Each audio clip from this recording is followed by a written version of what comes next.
Okay, चलिए अगला सवाल देखते हैं। तो डिस्टेंस कांस्टेंट है, वही हमने इस्तेमाल किया और हमारा उत्तर सरलता से आ गया।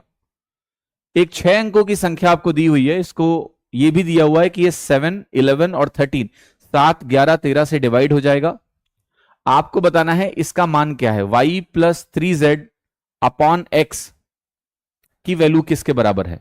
तो ये कॉन्सेप्ट छोटा सा आपको पता होगा क्योंकि प्रीवियस ईयर क्वेश्चन में ये बहुत बार सवाल रिपीट हुए हैं। पहला तो ये कि 7, 11, 13 का अगर आप एलसीएम निकालते हो तो चूंकि तीनों डिफरेंट प्राइम नंबर्स हैं, इनका एलसीएम इसका प्रोडक्ट बनता है जो कि 1001 के बराबर होता है। अब 1001 की बहुत अच्छी खास बात यह होती है कि अगर आप इस नंबर को किसी भी 3 अंकों की संख्या से गुणा करें, जैसे एबीसी, तो ये नंबर जो मिलता है ये मिलता है एबीसी एबीसी, ये नंबर आपको मिलेगा एबीसी एबीसी, रिपीट हो जाते हैं। तो ये जो नंबर आपको दिया है यहां पर 639, जब आपने कहा कि ये नंबर अगर 7, 11, 13 यानी 1001 से डिवाइड हो रहा है तो इस नंबर ये नंबर इस प्रकार का होगा ही होगा, ये नंबर आपका इस प्रकार का होगा। 639 अगर यहां है तो यहां भी 639 आने वाला है। तो अब सवाल के हिसाब से मुझे एक्स वाई जेड की वैल्यू मिल गई, ये एक्स है, ये वाई है, ये जेड है, मिल गई तीनों वैल्यू। तो अब जरा ध्यान से देखता हूं मैं कि एक्स की वैल्यू क्या है 6, वाई की वैल्यू क्या है 3 और जेड की वैल्यू क्या है 9। जो मुझसे पूछा गया है मैं निकालूंगा y प्लस 3z, सो 3 प्लस 9 तिरिक 27 हो गया, डिवाइडेड बाई x की वैल्यू क्या है 6, 30/6 आपका 5 के बराबर हो गया। तो आपका उत्तर आ गया ऑप्शन नंबर डी। हाँ जी।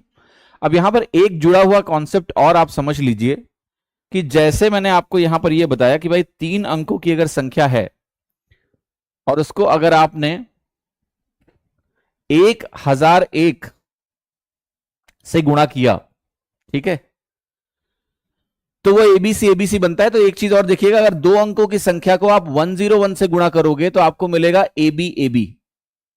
अगर आप 3 अंकों की संख्या को 1001 से गुणा करेंगे तो आपको मिलेगा एबीसी एबीसी।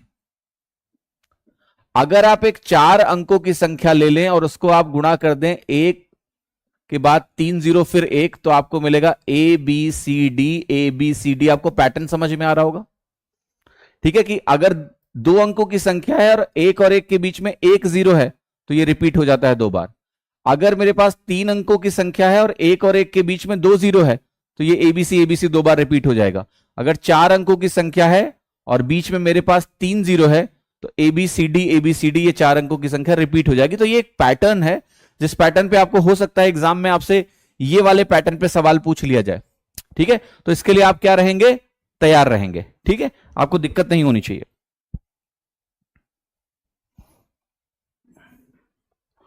चलिए अगला सवाल करते हैं।